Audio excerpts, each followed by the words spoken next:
Hello student, आज हम 11th class की मैथमेटिक्स के फर्स्ट चैप्टर सेट की बात करेंगे। सेट के अंदर कुछ बेसिक कॉन्सेप्ट देखेंगे और एक्सरसाइज 1.1 को लगाने की कोशिश करेंगे। तो सबसे पहले हम देखेंगे कि आखिर सेट होता क्या है। तो इसके लिए हमें सेट की डेफिनेशन पता होना चाहिए। तो हम देखेंगे सेट की डेफिनेशन क्या होती है। तो सेट होता है आपका a well defined collection of object, that means वस्तुओं का एक सुपरिभाषित समूह। कैसा समूह? सुपरिभाषित। तो well defined collection of object is called set. उसे क्या बोला जाता है? सेट बोला जाता है। अब यहाँ वेल डिफाइंड से मतलब क्या है? वेल डिफाइंड से मतलब यह है कि पर्सन टू पर्सन। कैसा? Person to person. सेट, जो भी सेट है वो पर्सन टू पर्सन, यानी एक व्यक्ति से दूसरे व्यक्ति पर चेंज नहीं होना चाहिए। कुछ एग्जाम्पल हम यहाँ पे लेते हैं। जैसे कि मैं बोल देता हूँ आपको कि आपके पास एक सेट है, ठीक है। मान लीजिए आपके पास एक सेट नेचुरल नंबर का एक सेट है जिसे मैं बोल रहा हूँ ए। याद रखें, सेट को हमेशा कैपिटल लेटर से ही डिनोट किया जाता है। तो मैं मान लीजिए आपके पास एक सेट है नेचुरल नंबर का। नेचुरल नंबर क्या होते हैं आपके? 1, 2, 3, 4, कहाँ तक होते हैं? इनफाइनाइट तक होते हैं। तो अगर मैं किसी स्टूडेंट से अगर बोलूँ कि आप नेचुरल नंबर का सेट बताइए, तो वो 1, 2, 3, 4 ही बताएगा। अगर मैं किसी दूसरे स्टूडेंट से पूछूंगा नेचुरल नंबर का सेट, तब भी वो 1, 2, 3, 4, 5 ही बताएगा। यानी वो चेंज नहीं होगा एक व्यक्ति से दूसरे व्यक्ति तक जाने पर। दैट मीन्स इसी का मतलब तो है a well defined collection of object. अगर आपसे बोल दिया जाए ओड नंबर, ठीक है, तो मान लीजिए आपके पास एक सेट बी है, बोल दिया जाए ओड नंबर का बताइए आप, तो क्या बोल देंगे? 1, 3, 5, 7। इवन का अगर बोल दे तो मान लीजिए आपके पास एक सेट है सी, वो इवन नंबर का बोल रहा है, तो आप लिख देंगे 2, 4, 6, 8, इस प्रकार से। तो यही क्या होता है? आपका सेट होता है। बहुत सारे एग्जाम्पल ले सकते हैं हम। नेचुरल नंबर का एग्जाम्पल, ठीक है, आपकी बुक में भी दिया गया है, ठीक है। सेट क्या हो सकता है? एन, जिसे आप नेचुरल नंबर से डिनोट करते हैं, तो ये लिख सकते हैं आप set of all natural number. इसी प्रकार से Z, set of all integers. Q को डिनोट किया जाता है रेशनल नंबर से, set of all rational number. Set of all real number, set of all positive number, ठीक है। Set of all positive rational number. तो आपकी बुक में ये दिए गए हैं। तो ये सभी क्या होते? सेट होते। अब ये तो हमने देखा वेल डिफाइन के लिए कलेक्शन। अगर वेल डिफाइन कलेक्शन है तो हमने बोल दिया कि वो सेट है। कब सेट नहीं होगा ये अपने को देखना है यहाँ पर। तो हम कोई सा भी एक एग्जाम्पल ले लेते हैं, ठीक है। तो एग्जाम्पल लेंगे हम यहाँ पर। देखिए, सेट कलेक्शन जरूर होता है, ये आपने को ध्यान रखना है। सेट क्या होता है? कलेक्शन जरूर होता है। कलेक्शन तो होगा ही होगा, लेकिन जब वेल डिफाइन होगा तो हम उसे बोलेंगे सेट, वरना कलेक्शन तो होगा ही। अब अगर कौन सी कंडीशन होगी जब वो सेट नहीं होगा? अगर मैं यहाँ पे बोल देता हूँ आपको कि आप वर्ल्ड के कुछ ग्रेट पीपल्स का कलेक्शन कीजिए, ठीक है, तो मैं लिख देता हूँ यहाँ पर great people of the world. अब great people of the world, अब यहाँ ग्रेट पीपल, अगर मैं किसी एक स्टूडेंट से बोलूँ कि आप 5 ग्रेट पीपल के नाम बताइए, तो स्टूडेंट कुछ भी बता देगा, 5 नाम। और अगर मैं वही दूसरे स्टूडेंट से पूछूंगा तो वो दूसरे स्टूडेंट क्या होगा? किन्हीं अदर 5 ग्रेट लीडर के नाम बता देगा। मतलब क्या हुआ? पर्सन टू पर्सन वो ग्रेट लीडर चेंज हो जाएंगे, ठीक है। अब एग्जाम्पल ले सकते हैं हम कि 5 मोस्ट टैलेंटेड एक्टर।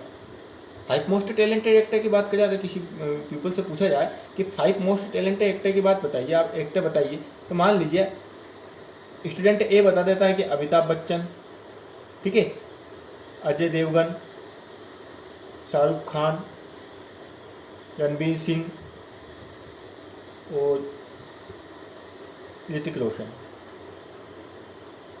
ये बता दिए। पर मैं अगर किसी दूसरे स्टूडेंट से पूछता हूँ तो यहाँ मान लीजिए कोई चेंज हो जाता है, वो बोल देता है यहाँ पे तो रणबीर कपूर।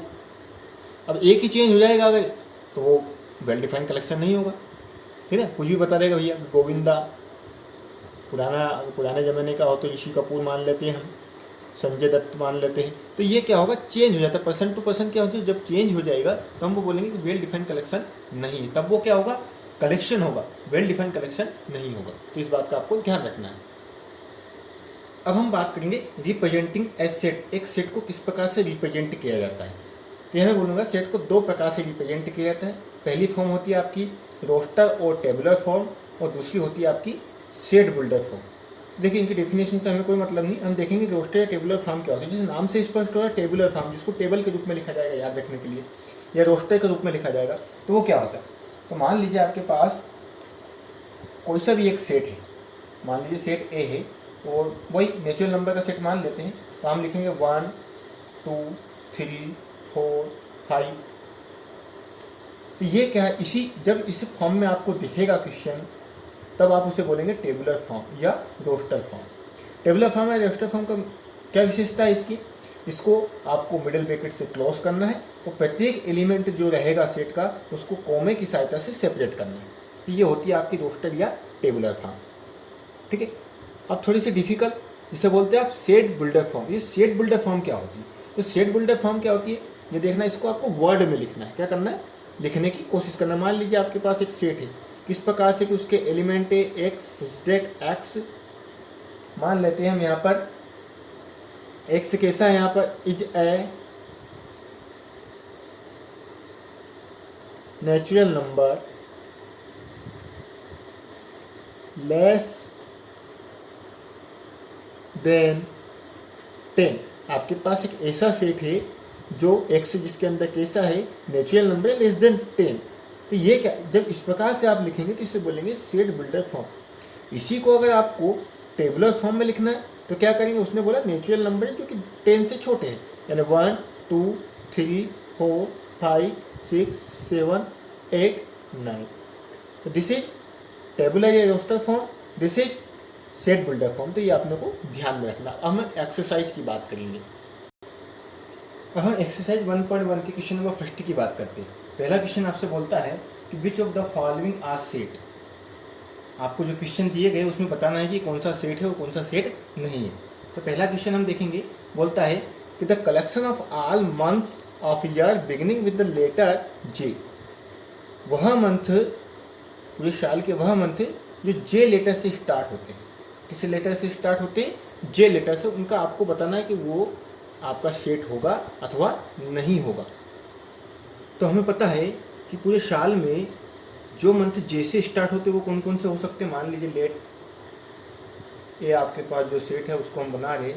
एक होता है आपका जनवरी, एक होता है आपका जून, और एक होता है आपका जुलाई। इसके अलावा कुछ होता है क्या, तो आप बोलेंगे नहीं होता। अगर मैं पहले स्टूडेंट से बात करूं तो भी वो मुझे जनवरी जून जुलाई ही बताएगा। अगर मैं किसी तीसरे स्टूडेंट से पूछूंगा तब भी वो मेरे को जनवरी जून या जुलाई, यानी परसेंट टू परसेंट चेंज नहीं होगा, ये हमेशा सेम आएगा। ठीक है, तो हम क्या बोलेंगे, this is a set because A well defined collection. क्या लिख देंगे यहाँ पर, this is a set because well defined collection. कैसा है ये, वेल डिफाइंड कलेक्शन, इसलिए यह क्या है, एक सेट है। सेकंड क्वेश्चन बोलता है उसी का कि the collection of test 10 most talented writer of India. अब यहाँ देखना है आपको ध्यान से, वो बोलता है most talented writer of India का आपको सेट बताना है कि वो सेट है अथवा कलेक्शन है। तो देखिए अब यहाँ परसेंट टू परसेंट चेंज हो जाएगा। अगर मैं किसी एक स्टूडेंट से पूछूंगा तो कुछ 10 मोस्ट जो उसको पता है उन राइटर्स के नाम बता देगा। तो अगर मैं किसी तीसरे स्टूडेंट से पूछूंगा तो वो किन्हीं दूसरे 10 राइटर्स के नाम बता देगा। मतलब क्या होगा, जब एक पर्सन से दूसरे पर्सन की तरफ आप जाएंगे तो वो चेंज हो जाएगा। तब उसे आप सेट नहीं बोलेंगे, उसे ओनली कलेक्शन बोलेंगे। वो क्या है, सिर्फ एक 10 राइटर्स का एक कलेक्शन होगा। तो क्या लिख देंगे, this is not a set because it is not well defined collection. वह वेल डिफाइंड कलेक्शन नहीं है, इसलिए वहाँ सेट नहीं है। इसी का थर्ड क्वेश्चन देखेंगे, बोलता है कि a team of 11 best cricket batsman of the world. एक टीम बनाना है आपको 11 वर्ल्ड के सबसे अच्छे बैट्समैन की।